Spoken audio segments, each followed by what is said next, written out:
السلام علیکم friends, welcome to کتاب نگری یوٹیوب چینل۔ کتابوں کی نگری میں خوش آمدید۔ میں ہوں آپ کی ہوسٹ اقرا یاسین، اور آج میں آپ کے لیے لے کر آئی ہوں آسمہ سعید کے قلم سے تحریر کردہ ناول جذبوں کی تجارت کی ایپیسوڈ نمبر 16 کو لے کر۔ اس ایپیسوڈ کو سٹارٹ کرنے سے پہلے آپ کر لیجئے ہمارے چینل کو سبسکرائب، ویڈیو کو لائک اور کلک کر لیجئے بیل آئیکن کو۔ اب آتے ہیں ایپیسوڈ کی جانب۔ باہر سے وہ آوازیں آ رہی تھی جس کی سمجھ اندر کمرے میں بیٹھی غلط فہمیوں میں ڈوبی امسل کو ذرا بھی نہیں آ رہی تھی۔ وہ کشمیری شال کے دونوں پلو کو اپنی دونوں مٹھیوں میں دبائے چکر پر چکر لگا رہی تھی۔ اس کا غصہ 7ویں آسمان پر تھا اور بدگمانی چٹان بنے کھڑی تھی۔ امسل بیٹا بیٹھ جاؤ، کریم باہر سب دیکھ لے گا۔ زلیخا بیگم کے چہرے پر اب اطمینان تھا۔ وہ کریم سنجرانی کو اپنے بیٹے جیسا ہی سمجھتی تھی، جس کا اعتراف وہ کئی بار امسل اور انوال سے کر چکی تھی۔ ممی بس کریں، آپ اپنے بیٹے کی تعریف میں کرنا۔ کیا آپ کو نظر نہیں آتا وہ ایک جھوٹا انسان ہے، اور اب تو وہ مافیا کے لوگوں کے ساتھ بھی ملا ہوا ہے؟ امسل کے جواب پر زلیخا بیگم نے گہرا سانس لیا تھا۔ اس وقت امسل کو سمجھانا دیوار سے سر پھوڑنے کے برابر تھا۔ باہر سے آتی آوازیں بند ہو گئی تھی، وہیں امسل کے قدم باہر کی طرف بڑھ رہے تھے اور پیچھے ہی زلیخا بیگم اور انوال پریشانی میں بیڈ سے اٹھی تھی۔ کمرے کا دروازہ کھولتے ہی امسل کی نظر ٹی وی لاؤنج پر پڑی، جہاں رچرڈ تو نہیں تھا اور باقی کے لوگ بھی باہر جا رہے تھے۔ وہیں کریم جھک کر شاپنگ بیگ سے پسٹل نکال کر اپنی کمر کے پیچھے رکھ رہا تھا۔ جب اسے اپنے پیچھے کسی وجود کا احساس ہوا، گردن موڑ کر دیکھنے پر وہ وہیں ساکت ہو گیا تھا۔ سامنے امسل بکھرے بال، آنکھوں میں نمی، پھٹے ہونٹوں کے ساتھ چہرے پر بے یقینی کے تاثرات لیے کھڑی تھی، اور اس کا یہی سوگوار حسن کریم سنجرانی کے دل کو چھو گیا تھا۔ وہ اس بکھری حالت میں بھی سمندر سے ٹھہرے پانی کی مانند لگ رہی تھی۔ وہ اسی کی لائی ہوئی شال میں جو گہرے جامنی رنگ کی تھی، جس پر شیشے کا کام بڑی نفاست سے کیا گیا تھا، اس میں بھی غضب ٹھا رہی تھی۔ بس کچھ پل لگے تھے دونوں کو آس پاس کی دنیا سے بے خبر ہوئے۔ آپ باہر کیوں آئیں؟ خود کو سنبھالنے میں کریم سنجرانی نے پہل کی تھی۔ وہ جو اس شہر میں جکڑے جا رہا تھا خود کو بچانا چاہتا تھا، وہ اس سے چھوٹی تھی 10 سال چھوٹی، اور یہ بات وہ بہت بار خود کو سمجھا چکا تھا۔ اور آپ یہاں کیوں آئی ہیں؟ امسل کے جواب میں کریم ساکت ہو گیا تھا۔ سوال اس کا کمال کا تھا، وہ واقعی یہاں کیوں آیا تھا جبکہ پاکستان میں اس کو اس سب سے زیادہ ضرورت تھی؟ پاکستان ہی تو اس کا خاندان تھا، یہاں کون تھا؟ ایک واجبی سے ملاقات پر بنا رشتہ جو سب رشتوں پر بھاری تھا۔ امسل آنکھوں میں سوال لیے کریم سنجرانی کو دیکھ رہی تھی۔ اس کے سوال میں کیا کچھ نہیں تھا، وہ خود بھی نہیں سمجھ رہی تھی۔ وہ 22 سال کی سمجھداری کی تمام حدیں پار کرنے والی، ہر بات کو دل کے بجائے دماغ سے سوچنے والی، آج اپنے سامنے اپنی محبت کو کٹہرے میں کھڑا کر چکی تھی۔ لیکن سامنے کھڑا یہ شخص اسے بس نادان لڑکی کے علاوہ کچھ نہیں سمجھتا تھا۔ وہ یہی سوچ کر تل ملا جاتی تھی جب اس نے اپنی ماں کے منہ سے سنا تھا کہ کریم ان دونوں کو بہت چھوٹی اور ناسمجھ سمجھتا ہے۔ کیوں؟ مجھے نہیں آنا چاہیے تھا؟ کریم سنجرانی نے بڑے اطمینان سے جواب دیا تھا۔ وہیں زلیخا بیگم انوال کو ساتھ لیے صوفے پر بیٹھی تھی۔ قیامت ٹل چکی تھی۔ زلیخا بیگم کی بیٹی کی عزت بچ چکی تھی اور بچانے والا سامنے کھڑا خود کی وضاحتیں دے رہا تھا۔ کریم سنجرانی کے جواب پر امسل کے تو پاؤں میں آگ بھڑک اٹھی تھی۔ اپنے محبوب کو اکثر سامنے دیکھ کر لوگ ہمیشہ اپنی عقل اور سمجھ کو سائڈ پر رکھ دیتے ہیں، لیکن امسل کے ساتھ الٹ تھا۔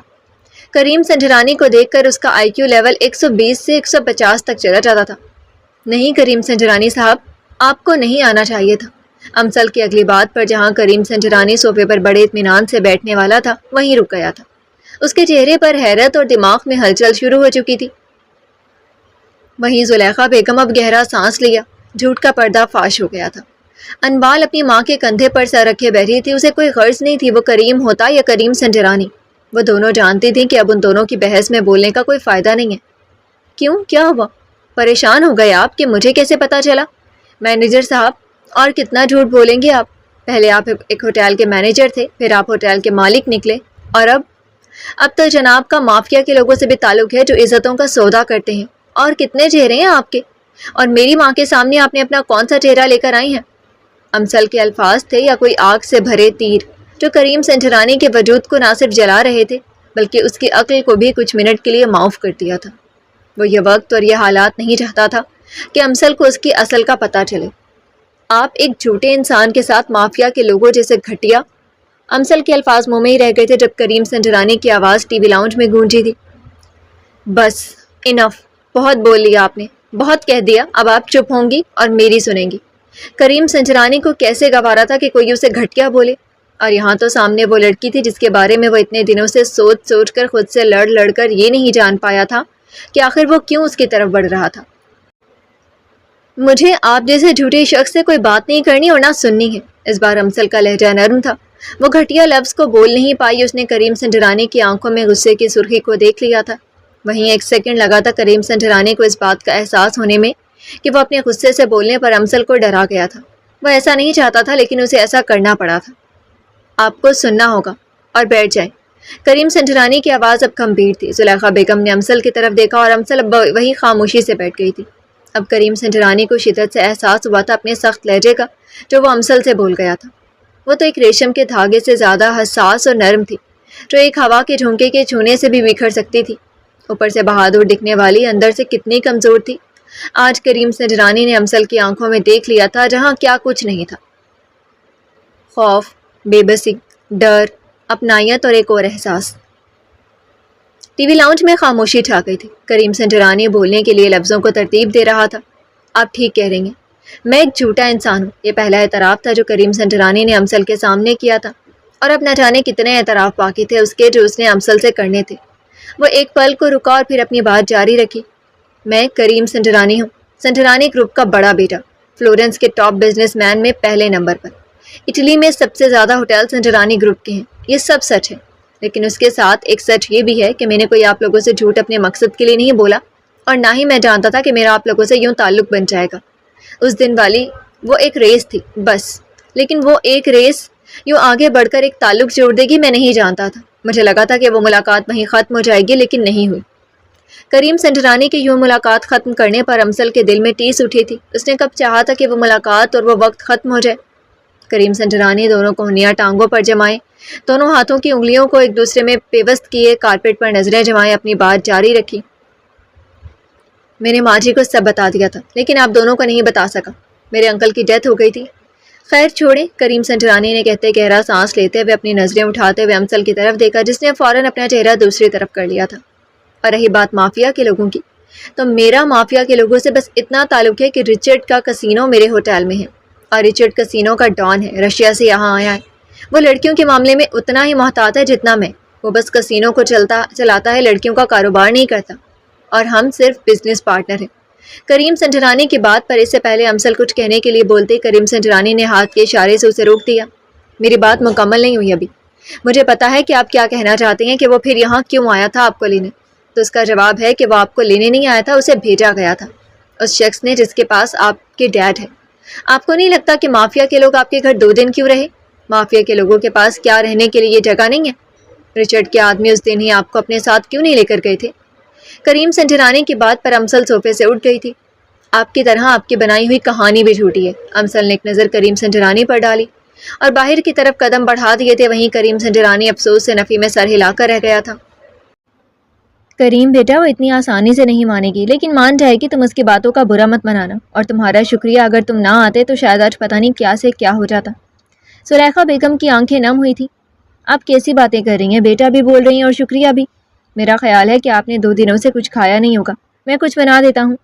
کریم سنجرانی نے بات ٹالتے ہوئے بے جان سی انوال کی طرف دیکھا جو بھیگے چہرے اور آنکھوں میں اداسی لیے بیٹھی تھی۔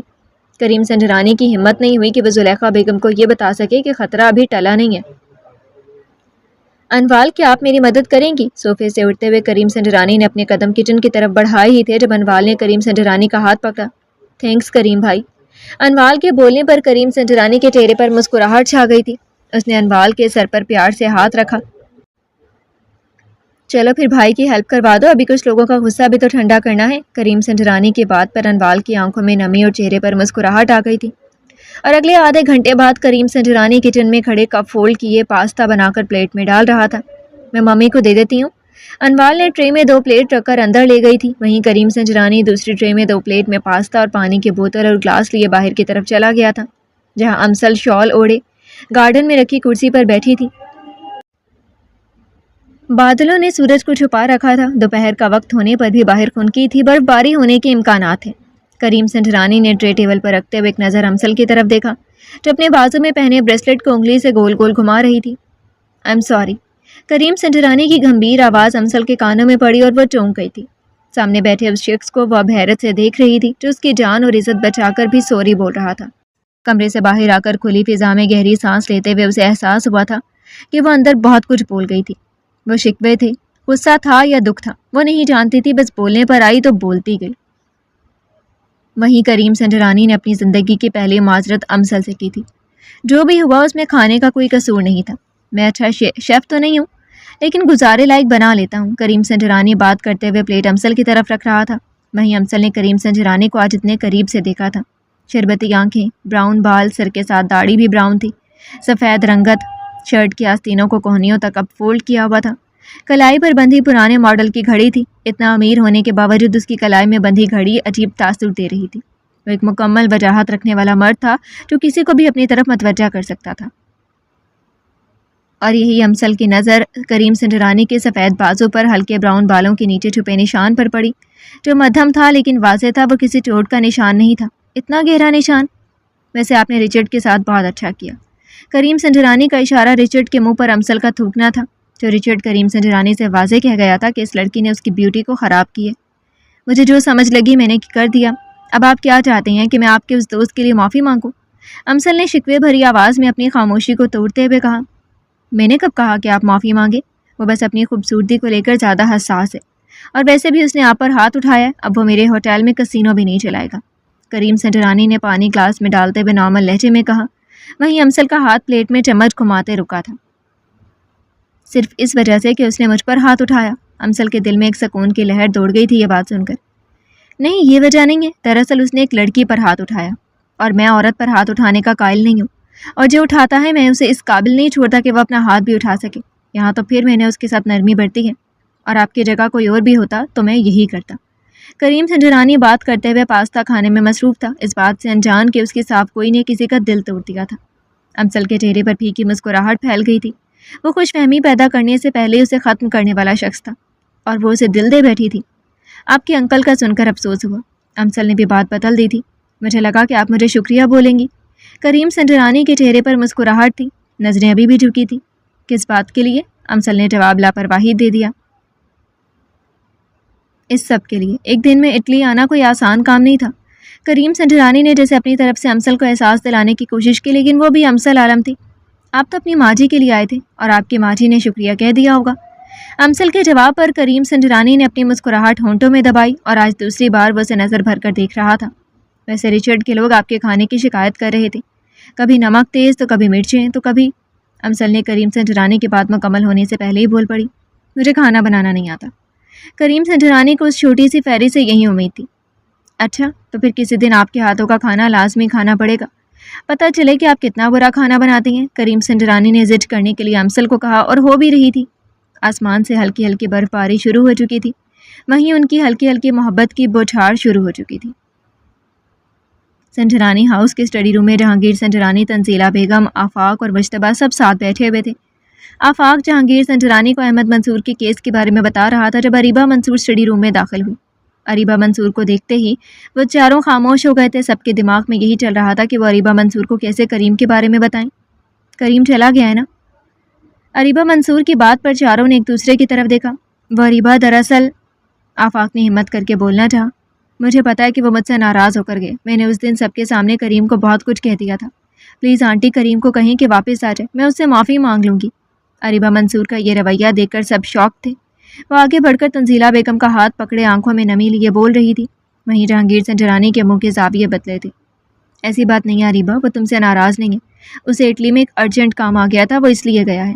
تنزیلہ بیگم نے اریبہ کو اپنے ساتھ لگاتے ہوئے تسلی دی۔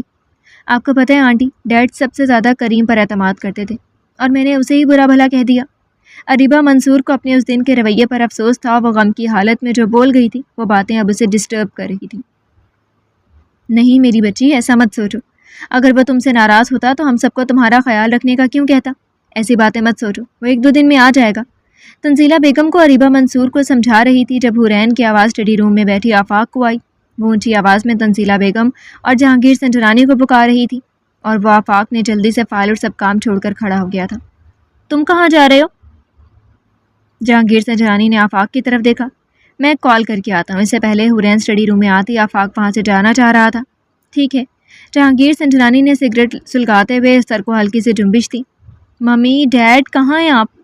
حورین آوازیں دیتی ہوئی جیسے اسٹڈی روم کے اندر بھاگتی ہوئی آ گئی۔ آگے پیچھے قالین سے اس کا پاؤں مڑا، سب کھڑے ہوئے۔ آفاق کی طرف سب نے دیکھا جو حورین سے تھوڑے فاصلے پر تھا، جو اسے آسانی سے سنبھال سکتا تھا، لیکن ایسا نہیں ہوا اور حورین منہ کے بل زمین پر گر چکی تھی۔ وہیں آفاق حورین کے گرنے سے پہلے ہی آل سائڈ پر ہو گیا تھا اور حورین زمین پر پڑی غصے سے ہونٹ کاٹ رہی تھی۔ وہیں سب حورین کی بجائے آفاق کو حیرت سے دیکھ رہے تھے، جس کے ماتھے پر پسینے کے ننھے قطرے ابھر گئے تھے۔ وہ اس لڑکی کو کیسے چھو سکتا تھا جس کے لیے وہ دل میں جذبات رکھتا تھا؟ وہ تو بس حورین کو ایک نظر دیکھ کر ہی بےتاب ہو جاتا تھا، اور اب اسے چھو کر وہ اپنی محبت میں گستاخی کیسے کرتا؟ اریبہ منصور نے فوراً آگے بڑھ کر حورین کو زمین سے اٹھایا۔ وہیں حورین نے گردن موڑ کر کھا جانے والی نظروں سے آفاق کی طرف دیکھا، جو شرمندہ سا کھڑا تھا۔ یہ تو وہی جانتا تھا کہ اس وقت اس پر کیا گزر رہی تھی۔ آفاق چھوٹی بہن گرنے والی تھی اور تم پیچھے ہٹ گئے۔ جہانگیر سنجرانی کہے بغیر نہیں رہ سکے تھے۔ چھوڑیں ڈیڈ، ان کو تو میں بعد میں پوچھ لوں گی۔ حورین نے اپنے دونوں ہاتھوں کو دباتے ہوئے گھوری آفاق پر ڈالی۔ آفاق موقع کا فائدہ اٹھاتے ہوئے اسٹڈی روم سے باہر کی طرف قدم بڑھائے۔ ڈیڈ، وہ میں بتانے آئی تھی کہ وہ حارب بھائی۔ سب کی توجہ حورین کی طرف تھی۔ اس کا پھولا سانس اور چہرے کی اڑی رنگت دیکھ کر سب پریشان ہو گئے تھے۔ وہیں آفاق کے باہر کو جاتے قدم رک گئے تھے۔ جی تو فرینڈز، کیسی لگی آپ کو آج کے ایپیسوڈ؟ کمنٹ سیکشن میں ضرور بتائیے گا۔ پھر حاضر ہوں گے ناول کی نیکسٹ ایپیسوڈ کے ساتھ۔ اب تک کے لیے اجازت دیجیے۔ شکریہ، اللہ حافظ۔